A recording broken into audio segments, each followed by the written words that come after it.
Hello everyone students, आपको पता है हम कर रहे हैं मॉक टेस्ट। और इससे पहले मैं आपको कुछ मॉक टेस्ट का जो सॉल्यूशन है क्वेश्चन आंसर्स का वो करवा चुकी हूँ। आज हम मॉक टेस्ट 5 का सॉल्यूशन करने जा रहे हैं और इससे आपको काफ़ी हेल्प मिलेगी। तो मैं तो पहले यही कहूँगी, पहले खुद से आप सॉल्व कीजिए मॉक टेस्ट को। अगर कोई प्रॉब्लम आती है देन आप सॉल्यूशन देख सकते हो। तो चलिए शुरू करते हैं आज की ये वीडियो। तो इसमें क्वेश्चन नंबर 1 आता है, गुटेनबर्ग असंबद्धता विलग करती है यानी अलग करती है। तो किसी तो बड़ा इजी सा क्वेश्चन है। देखो, गुटेनबर्ग जो असंबद्धता है वो किसके और किसके बीच में है। तो गुटेनबर्ग आपकी भाई यहाँ पर मैंने आपको लेयर्स ऑफ द अर्थ कराई थी, internal layers of the earth, जिसमें आपकी क्रस्ट, मेंटल और कोर थी। ठीक है, तो जो क्रस्ट, मेंटल और कोर थी, जिसमें जो गुटेनबर्ग थी वो आपके मेंटल को अलग करती है। मोहो असंबद्धता थी जो कि आपके क्रस्ट और मेंटल दोनों को अलग करेगी। मोहरोविसिस वाली ये वाली जो थी ये आपके क्रस्ट और मेंटल को अलग करती थी। और ये नीचे वाली ये गुटेनबर्ग असंबद्धता जो कि मेंटल और कोर को अलग करती थी। ठीक है, तो हमें ढूंढना है, यानी मेंटल का नीचे वाला पार्ट है और कोर का अपर वाला पार्ट है। तो निचले मेंटल को बाह्य कोर से यानी अपर कोर से। तो राइट आंसर हमारा ऑप्शन नंबर सी हो जाएगा। ठीक है, अगर हम बात करें तो आपका जो निचला मेंटल रहेगा, इनर मेंटल प्लस बाह्य कोर यानी आउटर कोर को जोड़ती है गुटेनबर्ग असंबद्धता, अलग करती है, जोड़ती है। Both are right. Question number 2 आता है, पृथ्वी के अभ्यंतरण के बारे में निम्न कथनों का अध्ययन कीजिए और नीचे दिए गए कूट से सही उत्तर चुनिए। तो यहाँ पर कुछ आपको स्टेटमेंट दी गई है, गिवन है, तो इन्हें देख लेते हैं। बाह्य भूपृष्ठ का औसत घनत्व 2.8 पाया जाता है। जो बाह्य भूपृष्ठ है यानी आपकी जो अगर हम देखें जो आउटर हमारी क्रस्ट है उसका जो डेंसिटी है वो 2.8 है। सेकंड देखते हैं, जो भूपृष्ठ प्रवाल से गुटेनबर्ग जो असंबद्धता द्वारा पृथक किया जाता है, प्रावार मेंटल को बोलते हैं और ये गुटेनबर्ग असंबद्धता द्वारा अलग किया जाता है। ठीक है, तो ये तो हमने अभी अभी पढ़ा है, तो ये तो हमारा रॉन्ग फैक्ट है। तो भाई अगर हम क्रस्ट और प्रावार दोनों को थोड़ी ना अलग किया जाता है। गुटेनबर्ग असंबद्धता तो प्रावार और कोर को अलग करती है, तो ये तो हमारा रॉन्ग है। फर्स्ट हमारा राइट है। प्रावार कोर मेंटल कोर सीमा के सहारे पी लहरों के वेग में अचानक वृद्धि हो जाती है। तो हाँ जी, ये बिल्कुल ठीक है। पी तरंगों की जो वेव हैं, जो पी वेव्स हैं, उनमें अचानक से वृद्धि हो जाती है मेंटल कोर की बाउंड्री पर। और पृथ्वी का आंतरिक जो क्रोड है वो गलित अवस्था में पाया जाता है, यानी कुछ कुछ गली हुई अवस्था में पाया जाता है। तो ये भी रॉन्ग है। तो ऑप्शन हमारा हो जाएगा 1 और 3 इज राइट। नेक्स्ट आता है क्वेश्चन नंबर 3, पृथ्वी का सर्वाधिक आयतन और द्रव्यमान पाया जाता है। तो पृथ्वी का सर्वाधिक आयतन और द्रव्यमान कहाँ पर पाया जाता है। तो नियर अबाउट आपका आयतन और द्रव्यमान सबसे ज़्यादा मेंटल का होता है, नियर अबाउट 83 पॉइंट समथिंग है। तो right answer is mental. Next आता है क्वेश्चन नंबर 4, निम्नलिखित भूगर्भिक युगों का सही कालानुक्रम क्या है, यानी आपको सीक्वेंस में लगाना है इनको। तो क्वेश्चन नंबर 4 में देखते हैं, पहले आता है मायोसिन, फिर आता है प्लायोसिन, फिर प्लिस्टोसिन, फिर होलोसिन। तो राइट आंसर रहेगा option number B, Miocene, Pliocene, Pleistocene और होलोसिन। ठीक है, तो right answer is option number B. Next आता है क्वेश्चन नंबर 5 और बार बार रिपीटेड होने वाला क्वेश्चन है, ये संपूर्ण पृथ्वी का घनत्व है। तो संपूर्ण पृथ्वी का घनत्व क्या है। तो 5.5 और ये एवरेज डेंसिटी है, याद रखना। संपूर्ण पृथ्वी का जो औसत घनत्व है वो आपका 5.5 है। नेक्स्ट आता है क्वेश्चन नंबर 6, मोहरोविसिस जो असंततता है यानी डिसकॉन्टिन्यूटी है, जो मोहरोविसिस डिसकॉन्टिन्यूटी है वो कहाँ पर स्थित है। तो मोहरोविसिस डिसकॉन्टिन्यूटी की बात करें तो मोहरोविसिस ने ही इसकी खोज की थी 1909 में। 1909 में मोहरोविसिस ने इसकी खोज की थी, तब इसी से मोहरोविसिस डिसकॉन्टिन्यूटी कहते हैं। और ये जो आपका इनर क्रस्ट है ना और अपर मेंटल, उनके बीच में है। तो हमें देखना भूपट्टी और मेंटल के बीच, ये भी राइट आंसर हो सकता है। ऊपरी मेंटल और निचली, ये रॉन्ग है। ऊपरी और निचली भूपट्टी, ये भी रॉन्ग है। मेंटल और बाह्य कोर, ये भी। तो राइट आंसर हो जाएगा क्रस्ट और मेंटल के बीच में है मोहरोविसिस डिसकॉन्टिन्यूटी। नेक्स्ट आता है क्वेश्चन नंबर 7, निम्नलिखित विद्वानों में से किसने क्रस्ट के नीचे पृथ्वी के आंतरिक भाग में 3 परतों यानी सियाल, सीमा और नीफे की पहचान किसने की। तो आपको बताना है जो ये आपकी 3 लेयर्स हैं हमारी अर्थ की, सियाल, सीमा और नीफे, इनको सबसे पहले किसने पहचान किया था। तो तो इसका जो राइट आंसर क्या रहने वाला है, इसका राइट आंसर होगा स्वेस महोदय। तो स्वेस नामक विद्वान ने ही पृथ्वी की रासायनिक संरचना के विषय में प्रकाश डाला था। और भूपटल जो हमारी क्रस्ट है उसका जो अपर पार्ट है वो सेडिमेंट से बना हुआ है, सेडिमेंट्री रॉक से बना हुआ है, जिसकी गहराई और जो डेंसिटी है वो बहुत कम है, और सिलिकेट से बनी हुई है ये, ठीक है। और इसके बाद स्वेस महोदय ने पृथ्वी के इंटरनल स्ट्रक्चर को 3 पार्ट्स में डिवाइड किया, सियाल, सीमा और नीफे, और सबसे ऊपरी जो लेयर थी उसे ही सियाल नाम दिया, यानी SIAL, सियाल। सिलिका प्लस एल्यूमिनियम की मैक्सिमम इसमें क्या थी, मैक्सिमाइज था यानी अधिकता थी। सीमा यानी SIMA, सिलिका प्लस मैग्नीशियम। तो राइट आंसर होगा स्वेस महोदय। स्वेस महोदय ने ही सबसे पहले पहचान की थी। नेक्स्ट आता है क्वेश्चन नंबर 8। स्वेस के अनुसार भूपटल की ऊपरी परत कहलाती है, तो सबको पता है सियाल। तो राइट आंसर हो जाएगा स्वेस के अकॉर्डिंग सबसे ऊपरी परत थी हमारी सियाल, जो कि बेसाल्ट चट्टानों से बनी हुई थी। नेक्स्ट आता है क्वेश्चन नंबर 9। यहाँ पर कुछ कथन है, स्टेटमेंट गिवन है, तो हम देख लेते हैं कौन सी स्टेटमेंट है। हाँ, अधिकांश भू आकृतिक क्रियाएं पृथ्वी के वायुमंडल में उत्पन्न होती हैं और गुरुत्वाकर्षण बल से संचालित होती हैं। और कारण है इसका कि गुरुत्वाकर्षण एक भू आकृतिक क्रिया है। नीचे दिए गए कुटों में से आपको सही उत्तर चूज करना है। तो यहाँ पर देखो, ये अगर हम बात करें कथन तो दोनों ठीक हैं, बट एक दूसरे से रिलेट नहीं कर रही हैं, ठीक है। ये जो दोनों के दोनों कथन है बिल्कुल करेक्ट है। जो 1 मिनट, जो अधिकांश हमारी भू आकृतिक जो क्रियाएं होती है ना, प्रोसेस होता है, वो पृथ्वी के वायुमंडल में उत्पन्न होते हैं और गुरुत्वाकर्षण बल से संचालित होते हैं, ये बिल्कुल करेक्ट है। सेकंड भी करेक्ट है, ये एक भू आकृतिक क्रिया है जो गुरुत्वाकर्षण प्रक्रिया है। तो दोनों कथन सही है, बट एक दूसरे की करेक्ट व्याख्या नहीं कर रही हैं। नेक्स्ट आता है क्वेश्चन नंबर 10। विश्व में थल क्षेत्र की औसत ऊंचाई है, तो आपको बताना विश्व में थल क्षेत्र की, ठीक है, यानी आपका जो लैंड वाला एरिया है उसकी जो एवरेज हाइट है वो कितनी है, तो 840 मीटर। तो राइट आंसर रहेगा 840 मीटर। और वहीं अगर हम महासागरीय गर्त की बात करें यानी डेप्थ की बात करें तो औसत गहराई होती है 3800 मीटर। महासागरीय एरिया की औसत गहराई की बात करें, डेप्थ की बात करें तो 3800 मीटर, और वहीं हम हाइट की बात करें तो 840 मीटर। तो right answer is option number 1। Next आता है क्वेश्चन नंबर 11। भूगणितीय और भूभौतिकी के अंतर्राष्ट्रीय संघ के अनुसार भूपटल की औसत मोटाई क्या है, तो आपको बताना है भूपटल यानी क्रस्ट की औसत मोटाई 20, 32, 36 या 30। तो राइट आंसर हमारा क्या होगा, 30 किलोमीटर, ठीक है। Right answer is 30 kilometre. जो IUGG यानी भूगणितीय भूभौतिकी के अंतर्राष्ट्रीय संघ को बोलते हैं शॉर्ट फॉर्म में IUGG, इनके अकॉर्डिंग जो हमारी क्रस्ट है उसकी जो एवरेज जो मोटाई है, विथ कह सकते हो आप, तो वो आपकी क्या है 30 किलोमीटर है। वैसे नॉर्मली आपकी 33 किलोमीटर है, नॉर्मली 33 किलोमीटर है, बट भूगणितीय भूभौतिकी के अंतर्राष्ट्रीय संघ के अनुसार 30 किलोमीटर है, तो याद रखना इसको। नेक्स्ट आता है क्वेश्चन नंबर 12। मोहरोविसिस असंतता निम्न में से किन के बीच सीमा का निर्माण करती है, तो ये किसके बीच बाउंड्री का निर्माण करती है मोहरोविसिस, हमने अभी अभी पढ़ा हमारे क्रस्ट और अपर मेंटल के बीच। तो right answer is option number C. Next आता है क्वेश्चन नंबर 13। मैग्मा की शीतलन से बनी चट्टान निम्न में से क्या कहलाती है, तो देखो मैग्मा जब ठंडा हुआ तो उसके शीतलन से जो भी चट्टान बनी तो उससे हम क्या बनेंगे, स्लेट, काग्लोमेरेट या फिर बेसाल्ट या लाइमस्टोन। तो जब भी आपका मैग्मा ठंडा होगा तो उससे आपकी कोई ना कोई रॉक बनेगी, ये मैंने आपको चीज़ पहले ही बताई थी। तो मैग्मा के शीतलन से आपकी कौन सी चट्टान बनेगी, बेसाल्ट। महासागरों की तली में आपकी बेसाल्ट चट्टानें पाई जाती है जो कि मैग्मा के शीतलन से बनी चट्टानें होती हैं।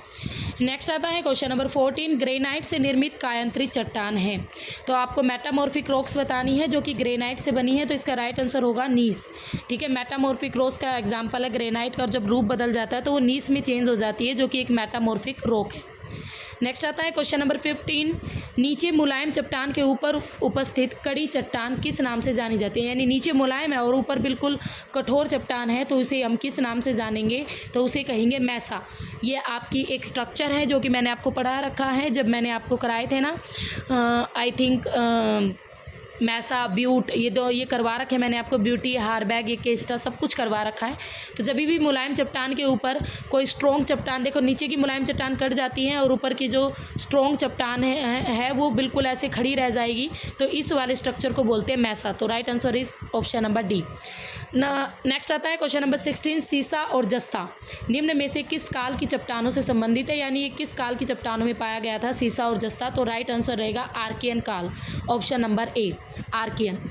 नेक्स्ट आता है क्वेश्चन नंबर 17, निम्न में से कौन सी शैलें रेवेदार होती हैं। तो रेवेदार चट्टानें कौन सी होती हैं, तो भाई जो हमारी आग्नेय होती है ना, जो इग्नियस जो रॉक्स होती हैं वही हमारी रेवेदार होती हैं, ठीक है। इग्नियस और अवसादी चट्टानों में तो आपके जिसे हम सेडिमेंट्री रॉक्स बोलते हैं, इसमें आपके सेडिमेंट पाए जाते हैं, जीवाश्म पाए जाते हैं, और मेटामॉर्फिक रॉक जो आपके टेम्परेचर, ड्यू टू टेम्परेचर अपना जो फॉर्म है चेंज कर लेती हैं। नेक्स्ट आता है क्वेश्चन नंबर 18, निम्न में से कौन कायंत्रित शैल का रूप नहीं है, यानी कायंत्रित चट्टानों का प्रकार नहीं है। तो देखो संगमरमर भी है, ये चूने का जो पत्थर है जब अपना फॉर्म चेंज करता है तो संगमरमर बनता है। ग्रेनाइट नीस में चेंज होती है, स्लेट सिस्ट में चेंज होती है, बट जो बेसाल्ट है ये आपकी क्या है, ये आपका मेटामॉर्फिक रॉक नहीं है। बेसाल्ट आता है आपका इग्नियस चट्टान के अंतर्गत, ठीक है, जबकि ये बाकी सारे के सारे मेटामॉर्फिक रॉक्स का एग्जाम्पल है। नेक्स्ट आता है क्वेश्चन नंबर 19, निम्न में से कौन सा अवसादी शैलों का उदाहरण नहीं है। आपको बताना सेडिमेंट्री रॉक्स का एग्जाम्पल इसमें से कौन सा नहीं है, शेल, चूना पत्थर, कोयला या गैब्रो। तो राइट आंसर क्या रहेगा, गैब्रो, ठीक है। गैब्रो आपकी सेडिमेंट्री रॉक्स नहीं है, बाकी ये तीनों आपकी सेडिमेंट्री रॉक्स है। गैब्रो आपकी कौन सी रॉक्स है, मेटामॉर्फिक रॉक्स है, ठीक है, रूपांतरित चट्टान है गैब्रो। गैब्रो आग्नेय चट्टान है, और जब ये रूपांतरित हो जाती है ना, ये सर्पेटाइन में बदल जाती है। तो सर्पेटाइन आपका मेटामॉर्फिक है, बट जो गैब्रो है, गैब्रो क्या है, आग्नेय है, राइट कर लेना, इग्नियस है। बालू पत्थर, अगर चूना पत्थर की बात करें संगमरमर में बदल जाता है, और चूना पत्थर आपकी अवसादी चट्टान है। और शैल की बात करें स्लेट में चेंज हो जाती है, इसका मेटामॉर्फिक स्लेट होता है इसका। कोयले की बात करें तो कोयला सबको बताया, तो ग्रेफाइट में चेंज होगा या डायमंड में चेंज होता है। नेक्स्ट आता है क्वेश्चन नंबर 20, किसी एक चट्टान को उसके पर्यावरणीय उत्पादन के रूप में समझना चाहिए। जब पर्यावरण में परिवर्तन होता है तो चट्टान भी परिवर्तित हो जाती है। तो ये एक स्टेटमेंट है, और आपको बतानी है स्टेटमेंट किसकी है, तो ए के लोबेक महोदय की स्टेटमेंट है। उन्होंने कहा था कि कोई भी चट्टान अपने पर्यावरण का ही प्रतिफल होती है, यानी इन्वायरमेंट का ही रिजल्ट होती है। कोई भी रॉक, किसी एक चट्टान को उसके पर्यावरणीय उत्पादन के रूप में ही समझना चाहिए, और जब भी आपके इन्वायरमेंट में चेंज होगा ना, तब आपकी रॉक्स भी चेंज हो जाएगी। तो ये था लोबेक महोदय का स्टेटमेंट। नेक्स्ट आता है क्वेश्चन नंबर 21, ज्वालामुखी उत्पत्ति समुद्र की सतह में 2500 फैदम था, उससे अधिक गहराई पर निक्षिप्त होता है, उसे क्या कहते हैं, ठीक है। तो उसको बताना आपको क्या कहते हैं। तो क्या रहेगा इसका राइट आंसर, तो इसका राइट आंसर हो जाएगा आपका जो भी ज्वालामुखी उत्पत्ति है ना, वो समुद्र की सतह में 2500 फैदम था, और उससे अधिक गहराई पर भी निक्षिप्त होते हैं ना, तो उसे कहते हैं लाल मिट्टी। तो राइट आंसर हो जाएगा ऑप्शन नंबर बी। रेडियो लेरियन जो पंख होते हैं, इनका जमाव सागरीय जो समुद्र वाला एरिया उसके ठंडे और गर्म भागों में अधिकता से होता है। जिस एरिया में ठंडा और गर्म भाग मिलेगा, उनके मैक्सिमाइज से आपके रेडियो लेरियन जो पंख हैं, इनका क्या हो जाएगा, जमाव हो जाता है। और जो रेडियो लेरियन पंख हैं, ये फेरा ये एक जाति का सूक्ष्म जीव होता है, इनसे बनता है रेडियो लेरियन पंख, और इस सामान्यतः ये 2000 से 5000 फैदम की गहराई तक पाए जाते हैं।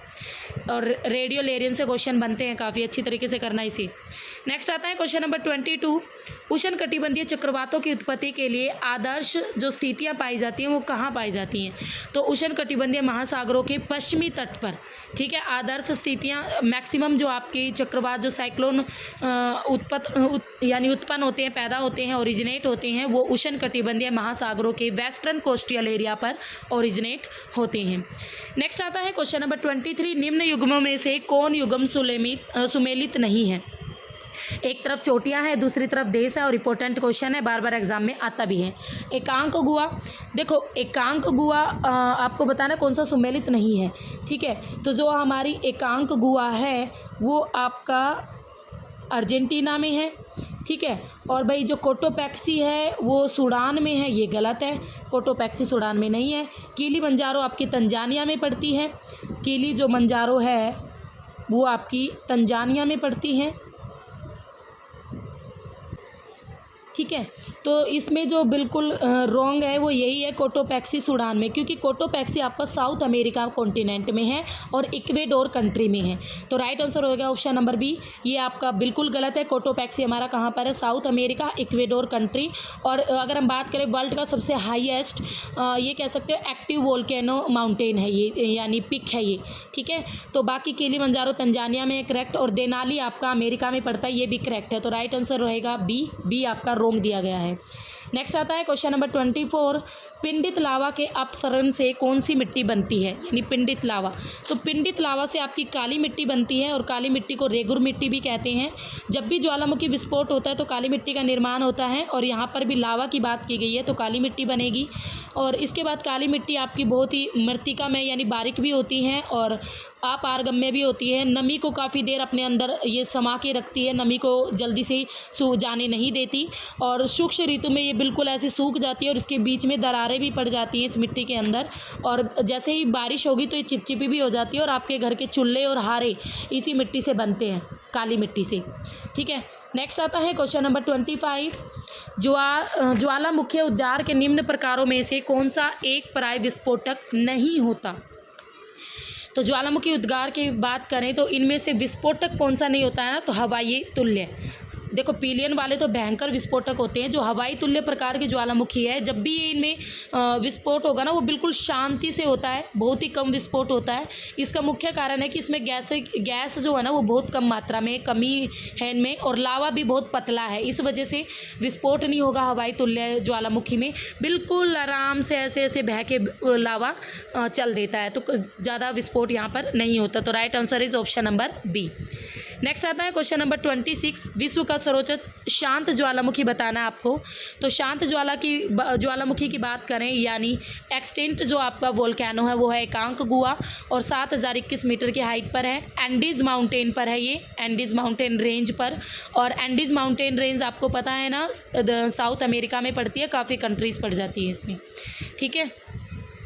नेक्स्ट आता है क्वेश्चन नंबर 27। किन चट्टानों में जीवाश्म पाए जाते हैं? तो ये मैं पहले डिस्कस कर चुकी हूँ। अवसादी सेडिमेंट्री रॉक्स में आपके सेडिमेंट भी मिलते हैं, और जीवाश्म यानी कोयला, पेट्रोलियम, प्राकृतिक गैस, ये जितने भी आपके रिसोर्सेज होते हैं सारे के सारे सेडिमेंट्री रॉक्स में ही देखने को मिलते हैं। नेक्स्ट आता है क्वेश्चन नंबर 28। निम्न में से कौन सा युगम सुमेलित नहीं है? अगेन ऐसा ही क्वेश्चन। स्ट्रोम्बिलियन जो ज्वालामुखी है वो सिसिली में है, तो बिल्कुल करेक्ट है ये। और वल्केनियन जो ज्वालामुखी है वो लिपारी द्वीप पर है, तो इसकी बात करें लिपारी द्वीप पर, ये भी बिल्कुल करेक्ट है। और पीलियन ज्वालामुखी हवाई द्वीप पर, ये आपका करेक्ट नहीं है, हवाई द्वीप पर आपका पीलियन ज्वालामुखी नहीं है, ठीक है। देखो और विसुवियस ज्वालामुखी इटली में है, बिल्कुल करेक्ट, इटली का विसुवियस फेमस है। वल्केनियन जो ज्वालामुखी है वो लिपारी द्वीप पर है। जो स्ट्रोम्बेलियन ज्वालामुखी है वो सिसिली आइलैंड पर पड़ता है, ये भी बिल्कुल करेक्ट है। बट आपका जो पीलियन ज्वालामुखी है वो मार्टिनिक द्वीप पर है, मार्टिनिक द्वीप जो कि साउथ अमेरिका में, मैं नाम लिख देती हूँ, मार्टिनिक आइलैंड पर पड़ता है आपका पीलियन ज्वालामुखी। मार्टिनिक आइलैंड है किसका? साउथ अमेरिका का। तो राइट आंसर हो जाएगा यहाँ पर हमारा 3 रोंग है, तो ऑप्शन नंबर आई थिंक सी रोंग है, ओके। नेक्स्ट आता है क्वेश्चन नंबर 29। उत्तरी अमेरिका में माउंट सेंट हेलन किसका एग्जाम्पल है? तो जो माउंट सेंट हेलन है ये उत्तरी अमेरिका में, ये किसका एग्जाम्पल है? ये आपका एक वोल्केनो माउंटेन है, तो right answer is volcano mountain, ठीक है। वोल्केनो माउंटेन है, वोल्केनो माउंटेन का निर्माण जब भी ज्वालामुखी में विस्फोट होता है तब उसमें जो भी पदार्थ निकलेंगे उनके जमने से जो भी माउंटेन बन जाती है तो उसे कहते हैं वोल्केनो माउंटेन, तो right answer is option number B. Next आता है क्वेश्चन नंबर 30। सोल्फाटारा निम्न में से किसका एक प्रकार है? तो जो सोल्फाटारा है इन्हें क्या कहेंगे? तो ये आपका एक तरीके का वोल्केनो है, ज्वालामुखी है। दुहारे, जब भी दुहारें आती है ना, वाष्प और गैस के साथ साथ कुछ खनिज पदार्थ भी निकलते हैं, गंधक भी होती हैं।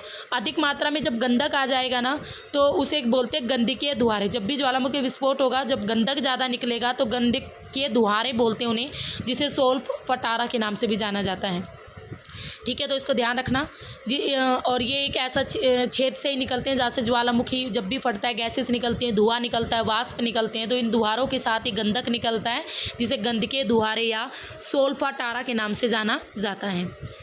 नेक्स्ट आता है क्वेश्चन नंबर 31 और अगेन इंपॉर्टेंट क्वेश्चन। वर्तमान भूत की कुंजी है फेमस जेम्स हटन महोदय का, जेम्स हटन महोदय का, डटन लिखा हुआ हटन आएगा, जेम्स हटन महोदय का कथन है ये, ठीक है। और ये आपके एकरूपतावाद की थ्योरी थी, एकरूपतावाद का सिद्धांत था, किसने दिया था? वर्तमान भूत की कुंजी है, ये इसका फेमस कंसेप्ट था जो कि जेम्स हटन महोदय ने दिया था। तो इस थ्योरी को आप याद रखना, ये एग्जाम में आ सकती है और अगेन इंपॉर्टेंट है। यहाँ पर अब कुछ थ्योरीज हैं, हम अभी इन्हें देख लेते हैं मैच करके। तो करते हैं इस थ्योरी को। चतुष्फलकीय सिद्धांत, ये किसका था? देखो यहाँ पर अगर हम बात करें ना, तो चतुष्फलकीय जो सिद्धांत था वो ग्रीन महोदय का था, ग्रीन का, ठीक है। वहीं अगर हम देखें जो हमारा महाद्वीपीय विस्थापन सिद्धांत वैगनर महोदय ने दिया था। संवहनीय धारा सिद्धांत ये था होम्स महोदय का। पर्वत निर्माण सिद्धांत था कोबर महोदय का। तो ऑप्शन नंबर ए हमारा करेक्ट रहता है। चारों थ्योरीज इंपॉर्टेंट है, ध्यान से करना। नेक्स्ट आता है क्वेश्चन नंबर 33, समुद्र तल प्रसार की धारणा निम्न में से किसने प्रस्तावित किया था? देखो जो समुद्र की तली फैल रही है, ये चीज़ प्रस्तावित करने वाले थे हैरी हैस महोदय।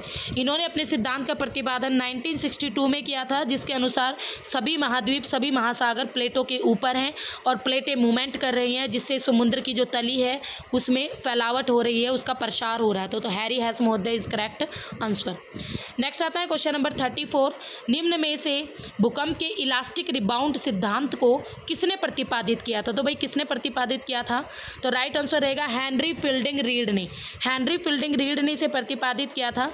जैसे हैरी हैस ने प्लेट विवर्तन के सिद्धांत का प्रतिपादित किया, जेम्स जीन्स ने ज्वारीय परिकल्पना का प्रतिपादन किया था 1919 में, उसी वे में जो इलास्टिक रिबाउंड सिद्धांत को प्रतिपादित करने वाले थे हेनरी फील्डिंग रीड, ठीक है। तो ध्यान रखना।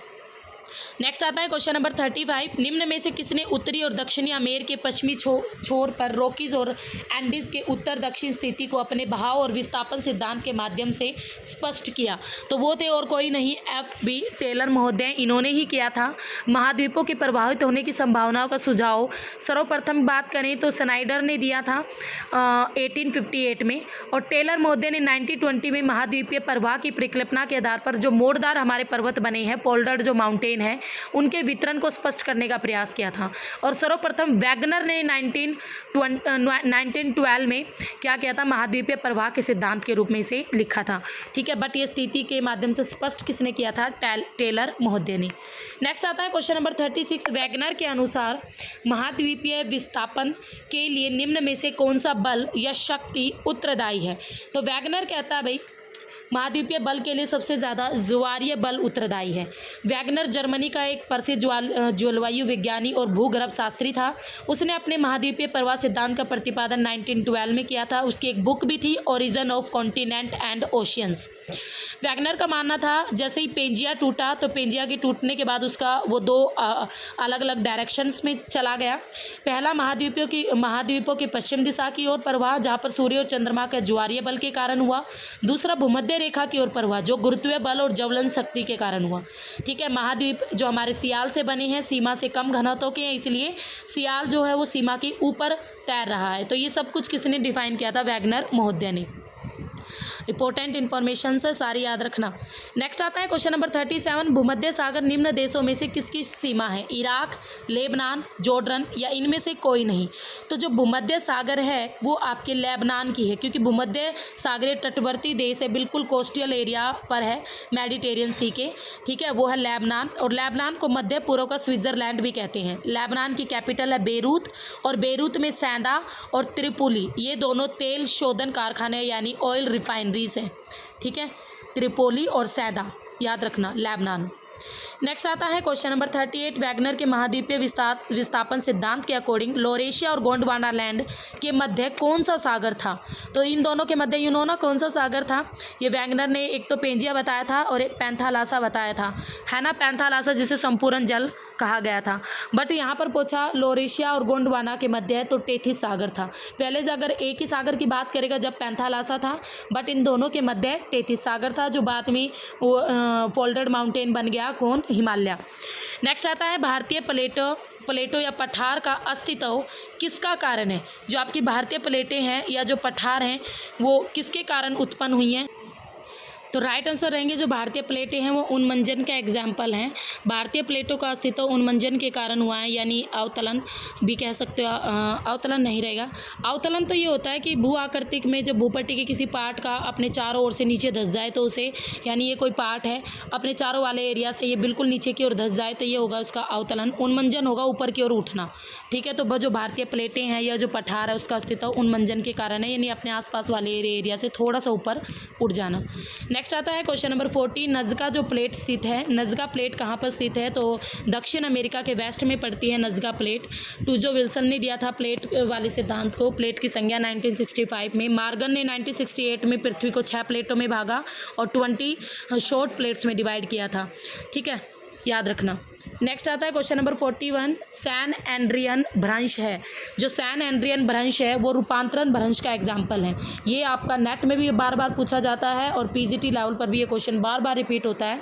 ये एक ऐसा, आप ये कह सकते हो, एक ऐसा किनारा होता है प्लेट्स का, यानी ना तो विनाश होगा, यानी एक दूसरे के बगल से प्लेटें निकल जाती है, ना ही टकराव होता है, ना ही विनाश होता है अपने आपस में। इन किनारों के सारे 2 प्लेट आपस में बस थोड़ा सा रगड़ खाती है और जिसमें भ्रंश का निर्माण हो जाता है, जिसे बोलते हैं सैन एंड्रियन भ्रंश। नेक्स्ट आता है क्वेश्चन नंबर 42। निम्न में से कौन प्रायद्वीपीय भारत के पूर्वी पठार भू आकृतिक प्रदेश का पार्ट है? तो आपको बताना भारत के पूर्वी पठार का, तो भारत के पूर्वी पठार का पार्ट इनमें से बुंदेलखंड उच्च भूमि है, ठीक है। विंध्य नहीं है, गड़जात भी नहीं है और नर्मदा घाटी भी नहीं है, तो राइट आंसर रहेगा बुंदेलखंड उच्च भूमि। जो बुंदेलखंड है, और अगर यहाँ पर छोटा नागपुर पठार ऑप्शन में होता तब आप राइट आंसर किसको डालते? छोटा नागपुर पठार। बट इन सब में विंध्यांचल कागार जो क्षेत्र है, गड़जाट जो पहाड़ियाँ, नर्मदा घाटी, इन सबसे ईस्ट वाला पार्ट है आपका बुंदेलखंड उच्च भूमि। नेक्स्ट आता है क्वेश्चन नंबर 43। निम्न में से कौन लावा पठार नहीं है? तो लावा पठार इसमें से कौन सा नहीं है? ड्रैकेंसबर्ग है। ये इकेंसबर्ग नहीं है, ड्रैकेंसबर्ग है। ये सभी अगर हम बात करें उपयुक्त जो सभी आपके आर्मेनिया, कोलंबिया, पराना, ये सारे आपके लावा युक्त पठार हैं। बट जो ड्रैकेंसबर्ग है ये आपका दक्षिण पूर्वी अफ्रीका का एक हाई, आप ये कह सकते हो, वोल्केनो माउंटेन है। तो राइट आंसर हो जाएगा ऑप्शन नंबर सी। नेक्स्ट आता है क्वेश्चन नंबर 44। टर्की में अनातोलिया का अंतरा पर्वतीय पठार पर्वत श्रेणियों के मध्य स्थित है। तो किन पर्वत श्रेणियों के मध्य स्थित है आपको ये बताना। तो टर्की में जो अनातोलिया का अंतरा पर्वतीय पठार है वो पोंटिक और टोरस जो माउंटेन है इनके बीच में स्थित है। तो राइट आंसर इज पोंटिक और टोरस, और ये किस में है?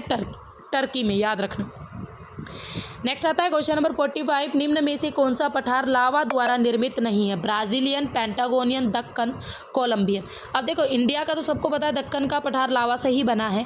यहाँ पर पूछा लावा द्वारा निर्मित नहीं है, तो राइट आंसर रहेगा पेंटागोनियन। पेंटागोनियन है जो प्लेट्यू है ये आपका साउथ अमेरिका में है और ये लावा से निर्मित नहीं है, जबकि ब्राजीलियन भी आपका और कोलंबियन ये सारे के सारे आपके लावा से निर्मित है। नेक्स्ट आता है क्वेश्चन नंबर 46। भू अभिनति को चारों ओर से घेरने वाले दृढ़ भूखंड को कोबर द्वारा क्या नाम दिया गया है? ओरोजेन, क्रेटोजेन, प्राइमा रूफ या अंत्य प्रवर्तीय भूखंड यानी शवसेनबर्ग। तो राइट आंसर रहेगा क्रेटोजेन, ठीक है। तो राइट आंसर रहेगा क्रेटोजेन। तो क्या नाम दिया गया है? क्रेटोजेन। कोबर महोदय ने आपके जो फोल्डेड माउंटेन है उनकी उत्पत्ति की व्याख्या के लिए भू सन्नति या भू अभिनति सिद्धांत ये थ्योरी दी थी, ठीक है। उन्होंने कहा था कहीं ना कहीं जो दृढ़ भूखंड है, भू सन्नति है, उनके बीच वो रिलेशन स्थापित करने चाहते थे। इनका सिद्धांत संकुचन शक्ति पर आधारित था। जैसे ही पृथ्वी से संकुचन होगा यानी एक दूसरे के करीब आएंगे तो जो बल उत्पन्न होगा तो देशों में गति उत्पन्न होगी। तो इससे प्रेरित होकर संपीड़ात्मक बल के कारण भू सन्नति का जो लावा है वो वलित होकर माउंटेन का रूप ले लेता है, जिसे आपके वलित माउंटेन भी कहते हैं, फोल्डेड माउंटेन भी कहते हैं। नेक्स्ट आता है क्वेश्चन नंबर 47। भू आकृतिक चक्र की कल्पना किसने प्रस्तुत की थी? तो भू आकृतिक चक्र किसने दिया था भाई? तो हटलसी, पैक, डेविस, कुर्क। तो right answer is option number C, Davis महोदय का था भू आकृतिक चक्र, ठीक है। भू आकृतिक चक्र को देने वाले कौन थे? डेविस महोदय। तो right answer is option number C. Next आता है क्वेश्चन नंबर 48। डेविस के साथ असहमत होते समय कि क्रमे ने किस शब्द के साथ पैनी प्लेन स्थलीय प्राय को उखाड़ दिया था? Paddy plain, pan plain, etch plain या संरचनात्मक समतल। तो इन्होंने क्या कथन दिया था, पैन प्लेन, याद रखना पैन प्लेन दिया था क्रिक्रमे महोदय ने, पैन प्लेन। इन्होंने विलियम मॉरिस डेविस की पैनीप्लेनेशन संकल्पना की कुछ आलोचना की थी, क्रिटिज्म किया था, उसका खंडन किया और उसकी अपरदन चक्र की लास्ट स्टेज में जाते हुए स्थल रूपों के निर्माण के लिए पैनीप्लेनेशन की जो संकल्पना 1933 में प्रतिपादन किया था। इनका सिद्धांत था पैनीप्लेशन चक्र के नाम से जाना जाता है। क्रिक्रमे के अनुसार पैन प्लेन पैनीप्लेशन चक्र का अंतिम परिणाम है, यानी लास्ट स्टेज है और कई बार मैदानों के मिलने से ये बना है। तो right answer is option number B. Next आता है क्वेश्चन नंबर 41, निम्न में से कौन भू आकृति में पुनर्युवन का सतलाकृतिक प्रमाण या साक्ष्य नहीं है। यानी जब रिवर में पुनर्युवन आ जाता है तब आपके कभी भी संरचनात्मक बेंच नहीं बनते। म्यांडर्स बनाती है रिवर, वेदिकाएं भी बनाती है और भूचक्रिया आपकी घाटियाँ भी बनती है, बट संरचनात्मक बेंच नहीं बनती। ठीक है, तो ये संरचनात्मक बेंच पुनर्युवन का सतलाकृतिक प्रमाण नहीं है। नेक्स्ट आता है क्वेश्चन नंबर 50 और आज का हमारा लास्ट क्वेश्चन है मॉक टेस्ट का, और आई थिंक आपको समझ में आ गए होंगे सारे क्वेश्चंस। फिर भी कोई इश्यू हो तो कमेंट बॉक्स में कमेंट कर सकते हो। निम्नलिखित अपरदन तल की अवधारणा का प्रस्ताव प्रस्तुत किया था, किसने प्रस्तुत किया था, पावेल महोदय ने। तो राइट आंसर इज पावेल। प्रत्येक नदी की बिल्कुल अपनी लास्ट निम्नवर्ती अगर अपरदन की अंतिम सीमा होती है, जिसके बाद नदी है ना अपरदन कर ही नहीं पाती, क्योंकि ना तो उसमें इतना पानी रहता है, और इस सीमा को नदी का क्या कहते हैं, बेस लेवल कहते हैं, यानी आधार तल कहते हैं। आधार तल वास्तव में नदी के लंबवत अपरदन की बिल्कुल लास्ट बाउंड्री होती हैं। आधार तल की संकल्पना को पावेल महोदय ने 1875 में प्रस्तुत किया था। पावेल के अनुसार समुद्र जो तल है मुख्य आधार तल है, जहाँ पर रिवर एंड हो जाता है, यानी रिवर का एंडिंग पॉइंट क्या है, सी लेवल। इसके नीचे कोई भी नदी अपरदन कर ही नहीं पाती। तो अपरदन तल की, निम्नतम अपरदन तल की जो अवधारणा का प्रस्ताव पावेल महोदय ने किया था, रिवर के अपरदन का इन्होंने एग्जाम्पल दिया था। ठीक है, तो ये थे हमारा आज का मॉक टेस्ट नंबर 5। वीडियो कैसी लगी, कोई इशू हो तो फिर बता देना, तो आपकी हेल्प की जाएगी। तो फिर मिलेंगे, तब तक के लिए have a nice day guys. Okay, bye bye, see you.